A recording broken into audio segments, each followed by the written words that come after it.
Hi hello ನಮಸ್ತೆ news 18 digital ಕಾಂಟೆಂಟ್ಗೆ ಸ್ವಾಗತ. ನಾನು ಪ್ರಗತಿ ಶೆಟ್ಟಿ.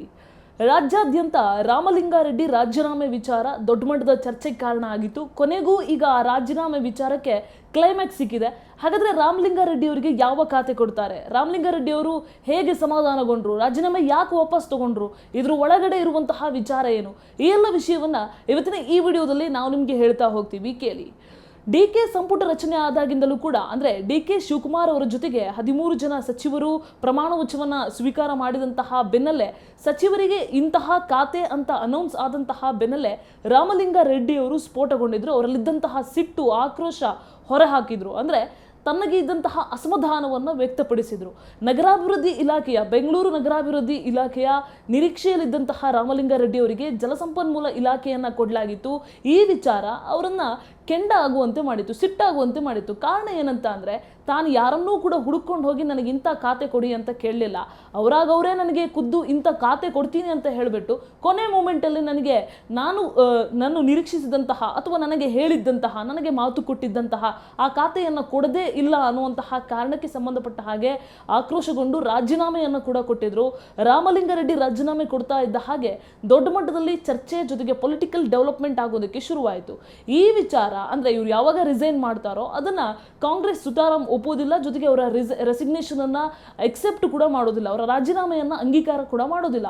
ಸಿಎಂ ಡಿ.ಕೆ. ಶಿವಕುಮಾರ್ ಅವರು ಕೂಡ ಖಾಸಗಿ ಹೋಟೆಲ್ನಲ್ಲಿ ನಿನ್ನೆ ತಡರಾತ್ರಿವರೆಗೂ ಕೂಡ ಇವರನ್ನ ಸಂಧಾನ ಮಾಡುವಂತಹ ಪ್ರಯತ್ನ ಮಾಡ್ತಾರೆ, ರಾಜೀನಾಮೆಯನ್ನು ವಾಪಸ್ ತಗೊಳ್ಳೋದಕ್ಕೆ ಮನವೊಲಿಕೆ ಮಾಡುವಂತಹ ಪ್ರಯತ್ನ ಮಾಡ್ತಾರೆ, ಸುದೀರ್ಘವಾದ ಗಂಟೆಗಟ್ಟಲೆ ಮಾತುಗಳನ್ನ ಆಡ್ತಾರೆ. ಆದ್ರೂ ಕೂಡ ರಾಮಲಿಂಗಾರೆಡ್ಡಿ ಅವರು ಯಾವುದೇ ಕಾರಣಕ್ಕೆ ಒಪ್ಪಿದ ಹಾಗೆ ಕಾಣ್ತಾ ಇರಲಿಲ್ಲ. ಅದಾದ ಬೆನ್ನಲ್ಲೇ ಇವತ್ತು ಕಾಂಗ್ರೆಸ್ನ ನಾಯಕರು ಅಂದ್ರೆ ರಾಜ್ಯ ಕಾಂಗ್ರೆಸ್ ಉಸ್ತುವಾರಿ ಆಗಿರುವಂತಹ ರಣದೀಪ್ ಸಿಂಗ್ ಸುರ್ಜೇವಾಲಾ ಇವರೆಲ್ಲರೂ ಕೂಡ ಒಂದು ಖಾಸಗಿ ಹೋಟೆಲ್ನಲ್ಲಿ ಮತ್ತೆ ಸಂಧಾನ ಸಭೆಯನ್ನ ಮಾಡ್ತಾರೆ. ರಾಮಲಿಂಗಾರೆಡ್ಡಿ ಅವರ ಜೊತೆಗೆ ಸುದೀರ್ಘ ಸಭೆಯನ್ನ ಮಾಡ್ತಾರೆ.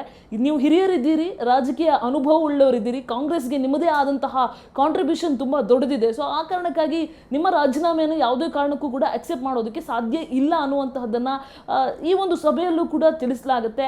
ಅದಾದ ಬೆನ್ನಲ್ಲೇ ಸಭೆಯಲ್ಲಿ ಒಂದಷ್ಟು ಭರವಸೆಗಳನ್ನ ರಾಮಲಿಂಗಾರೆಡ್ಡಿ ಅವರಿಗೂ ಕೂಡ ಕೊಡಲಾಗುತ್ತೆ. ಸೊ ಅದಾದ ಬೆನ್ನಲ್ಲೇ ಈಗ ತನ್ನ ನಿರ್ಣಯವನ್ನ ರಾಮಲಿಂಗಾರೆಡ್ಡಿ ಅವರು ಸಡಿಲಗೊಳಿಸಿದ್ದಾರೆ. ಅಂದ್ರೆ ಹೈಕಮಾಂಡ್ ತನ್ನ ರಾಜೀನಾಮೆಯನ್ನು ಎಕ್ಸೆಪ್ಟ್ ಮಾಡ್ತಾ ಇಲ್ಲ, ಸಿಎಂ ಕೂಡ ನನ್ನ ರಾಜೀನಾಮೆಯನ್ನು ಎಕ್ಸೆಪ್ಟ್ ಮಾಡ್ತಾ ಇಲ್ಲ. ಸೊ ಈ ಕಾರಣದಿಂದ ರಾಜೀನಾಮೆ ರಿಜೆಕ್ಟ್ ಆಗಿದೆ, ಆ ವಿಚಾರ ಅಲ್ಲಿಗೆ ಡೆಡ್ ಆಗಿದೆ ಅನ್ನುವಂತಹ ಮಾತನ್ನ ಹೇಳಿದ್ದಾರೆ. ವಿಚ್ ಮೀನ್ಸ್ ರಾಜೀನಾಮೆಯನ್ನ ವಾಪಸ್ ತಗೊಂಡಿರೋ ಬಗ್ಗೆ ಸ್ಪಷ್ಟಪಡಿಸಿದ್ದಾರೆ.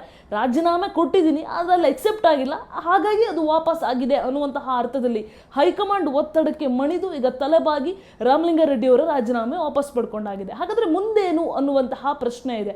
ಸದ್ಯ ರಾಮಲಿಂಗಾರೆಡ್ಡಿಗೆ ಕೊಟ್ಟಿರುವಂತಹ ಅದೇ ಜಲಸಂಪನ್ಮೂಲ ಖಾತೆ ಇವರಿಗೆ ಕಂಟಿನ್ಯೂ ಆಗತ್ತಾ, ಅಥವಾ ಇನ್ನೂ ಒಂದಿಷ್ಟು ಜನ ಎರಡನೇ ಹಂತದಲ್ಲಿ ಸಚಿವ ಸ್ಥಾನವನ್ನ ನಿರೀಕ್ಷೆ ಇಟ್ಕೊಂಡಿದ್ದಂತಹ ಜನರಿದ್ದಾರೆ, ಖಾತೆಗಳ ನಿರೀಕ್ಷೆ ಇರುವಂತಹ ಜನರಿದ್ದಾರೆ, ಅವರು ಪ್ರಮಾಣ ವಚನ ಸ್ವೀಕಾರ ಮಾಡುವಂತಹ ಸಂದರ್ಭದಲ್ಲಿ ಅಥವಾ ಅವರಿಗೆ ಖಾತೆ ಅಲಾಟ್ ಆಗುವಂತಹ ಸಂದರ್ಭದಲ್ಲಿ ರಾಮಲಿಂಗಾರೆಡ್ಡಿ ಅವರಿಗೆ ಬೇರೆ ಖಾತೆ ಹಾಗಾದ್ರೆ ಸಿಗುತ್ತಾ ಅನ್ನುವಂತಹ ಮಾತಿದೆ. ಸೊ ಸದ್ಯಕ್ಕೆ ಇರುವಂತಹ ಇನ್ಫಾರ್ಮೇಶನ್ ಪ್ರಕಾರ ಇವರಿಗೆ ಇನ್ನ 2 ಖಾತೆಯ ಆಫರನ್ನು ಹೈಕಮಾಂಡ್ ಇಟ್ಟಿದ್ರು ಅಂತ ಹೇಳಲಾಗ್ತಾ ಇದೆ. ಅಥವಾ ಮುಜರಾಯಿ ಅಥವಾ ಸಹಕಾರ ಇಲಾಖೆ, ಈ ರೀತಿಯಾದಂತಹ ಯಾವುದಾದ್ರೂ ಒಂದಷ್ಟು ಕೃಷಿ ಇಲಾಖೆ, ಈ ರೀತಿಯ ಒಂದಷ್ಟು ಇಲಾಖೆಗಳನ್ನು ತೆಗೆದುಕೊಳ್ಳೋದಕ್ಕೂ ಕೂಡ ರಾಮಲಿಂಗಾರೆಡ್ಡಿ ಅವರ ಮುಂದೆ ಆಫರ್ ಇಟ್ಟಿದ್ದಾರೆ ಅಂತ ಹೇಳಲಾಗ್ತಾ ಇದೆ. ಆದರೆ ಮುಂದೆ ಖಾತೆ ಅಲಾಟ್ ಆಗುವವರೆಗೂ ಕೂಡ ಸದ್ಯಕ್ಕೆ ರಾಮಲಿಂಗಾರೆಡ್ಡಿ ಅವರು ತಟಸ್ಥವಾಗಿದ್ದಾರೆ. ಈಗೇನು ರಾಜೀನಾಮೆ ಕೊಟ್ಟಿದ್ದಾರೆ ಅದನ್ನ ವಾಪಸ್ ತಗೊಂಡಿದ್ದಾರೆ.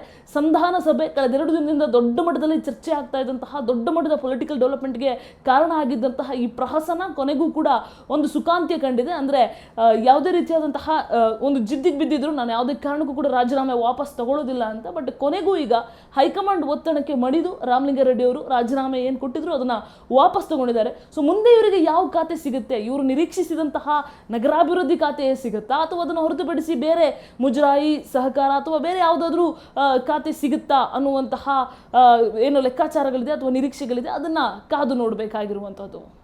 ನಿರ್ಭೀತ, ನಿಷ್ಪಕ್ಷಪಾತ, ವಿಶ್ವಾಸಾರ್ಹ ಸುದ್ದಿಗಳಿಗೆ ಮತ್ತೊಂದು ಹೆಸರಾಗಿರುವಂತ ನ್ಯೂಸ್ 18 ಕನ್ನಡ ಈಗ ಆಪ್ನಲ್ಲೂ ಲಭ್ಯವಿದೆ.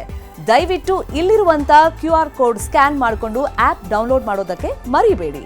ನಿಮ್ಮ ಬೆಂಬಲ ಹೀಗೆ ಸದಾ ನಮ್ಮೊಂದಿಗಿರಲಿ. ಧನ್ಯವಾದ.